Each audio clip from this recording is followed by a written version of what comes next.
j'espère que vous allez bien. On se retrouve aujourd'hui pour une nouvelle lecture chuchotée.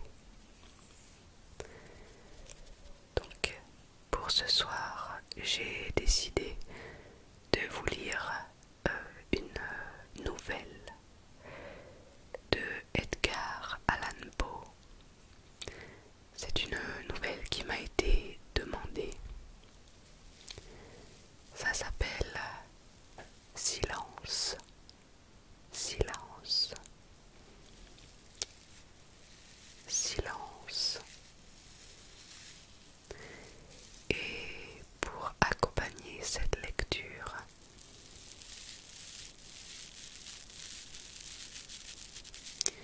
j'ai décidé d'utiliser cette éponge Conjac.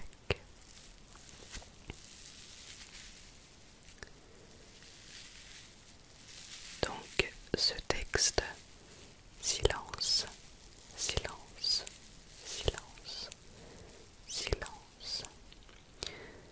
C'est une nouvelle d'Edgar Allan Poe, mais traduite par Charles Baudelaire. C'est parti. Silence. La crête des montagnes sommeille, la vallée, le rocher et la caverne sont muets. Alcman. Écoutez-moi, dit le démon, en plaçant sa main sur ma tête. La contrée dont je parle est une contrée lugubre en Libye, sur les bords de la rivière Zaïre. Et là, il n'y a ni repos, ni silence. Les eaux de la rivière sont d'une odeur safranée et malsaine, et elles ne coulent pas vers la mer, mais palpitent éternellement sous l'œil rouge du soleil, avec un mouvement tumultueux et convulsif. De chaque côté de cette rivière olivaseuse s'étend, à une distance de plusieurs milles, un pâle désert de gigantesques nénuphars. Ils soupirent l'un vers l'autre dans cette solitude et tendent vers le ciel leurs longs coups de spectre, et hochent de côté et d'autre leurs têtes sempiternelles. Et il sort d'eux un murmure confus qui ressemble à celui d'un torrent souterrain, et ils soupirent l'un vers l'autre. Mais il y a une frontière à leur empire, et cette frontière est une haute forêt, sombre, horrible. Là, comme les vagues autour des Hébrides, les petits arbres sont dans une perpétuelle agitation. Et cependant, il n'y a pas de vent dans le ciel. Et les vastes arbres primitifs vacillent éternellement de côté et d'autre, avec un fracas puissant. Et de leur haut sommet filtre, goutte à goutte, une éternelle rosée. Et à leurs pieds, d'étranges fleurs vénéneuses se tordent dans un sommeil agité. Et sur leur tête, avec un froufrou retentissant, les nuages gris se précipitent, toujours vers l'ouest, jusqu'à ce qu'ils roulent en cataracte derrière la muraille enflammée de l'horizon. Cependant, il n'y a pas de vent dans le ciel, et sur les bords de la rivière Zaïre, il n'y a ni calme, ni silence. C'était la nuit, et la pluie tombait, et quand elle tombait, c'était de la pluie, mais quand elle était tombée, c'était du sang. Et je me tenais dans le marécage, parmi les grands nénuphars, et la pluie tombait sur ma tête, et les nénuphars soupiraient l'un vers l'autre, solennité de leur désolation. Et tout d'un coup, la lune se leva à travers la trame légère du brouillard funèbre, et elle était d'une couleur cramoisie, et mes yeux tombèrent sur un énorme rocher grisâtre qui se dressait au bord de la rivière et qu'éclairait la lueur de la lune. Et le rocher était grisâtre et sinistre et très haut. Et le rocher était grisâtre. Sur son front de pierre étaient gravés des caractères, et je m'avançai à travers le marécage de nénuphars jusqu'à ce que je fusse tout près du rivage, afin de lire les caractères gravés dans la pierre, mais je ne pus pas les déchiffrer, et j'allais retourner vers le marécage quand la lune brilla d'un rouge plus vif, et je me retournai, et je regardai de nouveau vers le rocher et les caractères, et ces caractères étaient désolation. Et je regardai en haut, et sur le faîte du rocher se tenait un homme, et je me cachai parmi les nénuphars afin d'épier les actions de l'homme. Et l'homme était d'une forme grande et majestueuse, et des épaules jusqu'aux pieds, enveloppé dans la toge de l'ancienne Rome.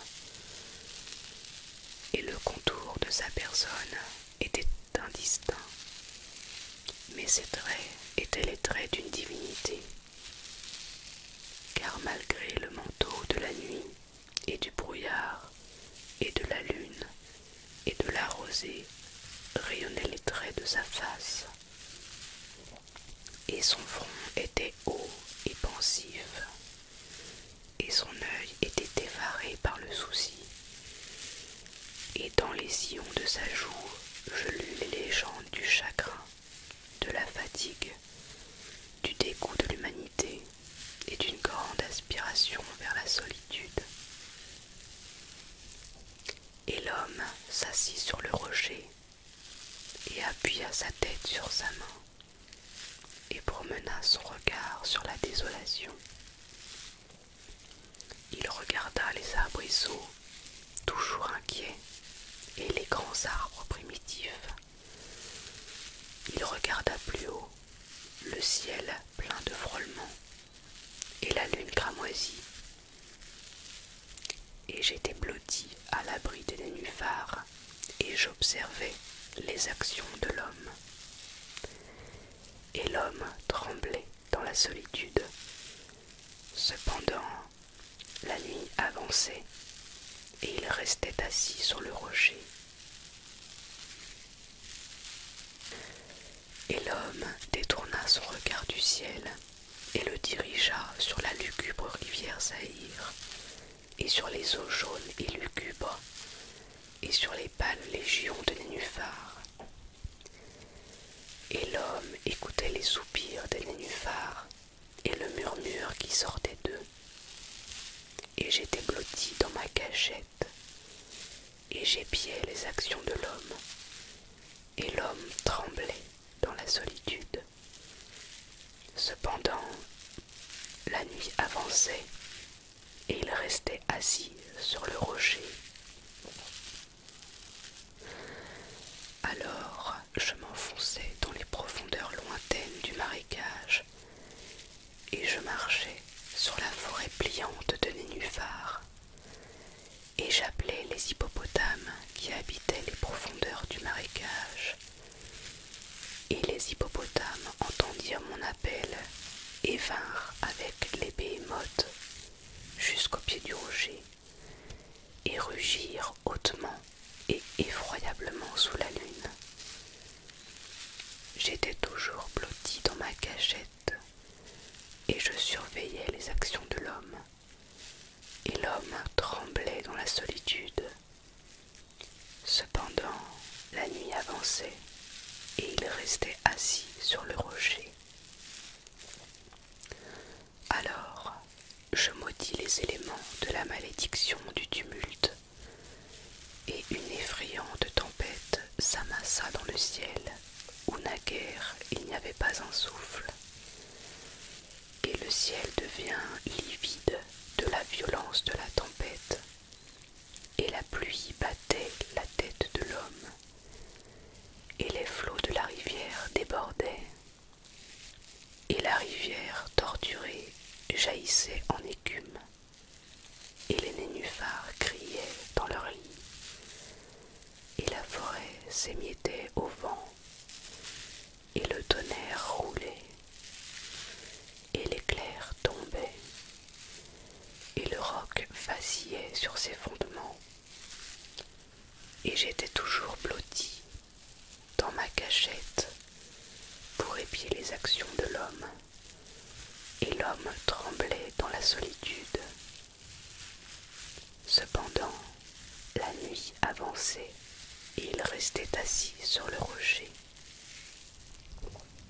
Alors, je fus irrité, et je maudis de la malédiction du silence la rivière et les nénuphars, et le vent, et la forêt, et le ciel, et le tonnerre, et les soupirs des nénuphars. Et ils furent frappés de la malédiction, et ils devinrent muets, et la lune cessa de faire péniblement sa route dans le ciel, et le tonnerre expira, et l'éclair ne jaillit plus, et les nuages pendirent immobiles, et les eaux redescendirent dans leur lit et y restèrent, et les arbres cessèrent de se balancer.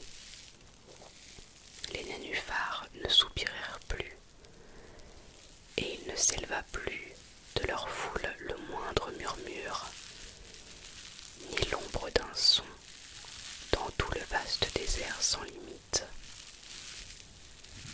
Et je regardais les caractères du rocher, et ils étaient changés, et maintenant ils formaient le mot silence, silence, silence. Et mes yeux tombèrent sur la figure de l'homme, et sa figure était pâle de terreur, et précipitamment il leva sa tête de sa main, il se dressa sur le rocher et tendit l'oreille, mais il n'y avait pas de voix dans tout le vaste désert sans limite, et les caractères gravés sur le rocher étaient silence. Et l'homme frissonna, et il fit volte-face, et il s'enfuit loin, loin, précipitamment, si bien que je ne le vis plus. Or, il y a de bien beaux contes dans les livres des mages, dans les mélancoliques livres des mages qui sont reliés en fer. Il y a là, dis-je, de splendides histoires du ciel et de la terre et de la puissante mer, et des génies qui ont régné sur la mer, sur la terre et sur le ciel sublime. Il y avait aussi beaucoup de science dans les paroles qui ont été dites par les sibylles, et de saintes choses ont été entendues jadis par les sombres feuilles qui tremblaient autour de Dodone. Mais comme il est vrai qu'Allah est vivant, je tiens cette fable que m'a racontée le démon, quand il s'assit à côté de moi dans l'ombre de la tombe, pour la plus étonnante de toutes.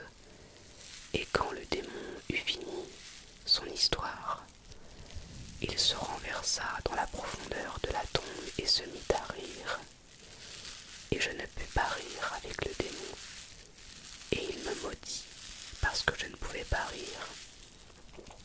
Et le lynx qui demeure dans la tombe pour l'éternité en sortit, et il se coucha aux pieds du démon, et il le regarda fixement dans les yeux. Voilà,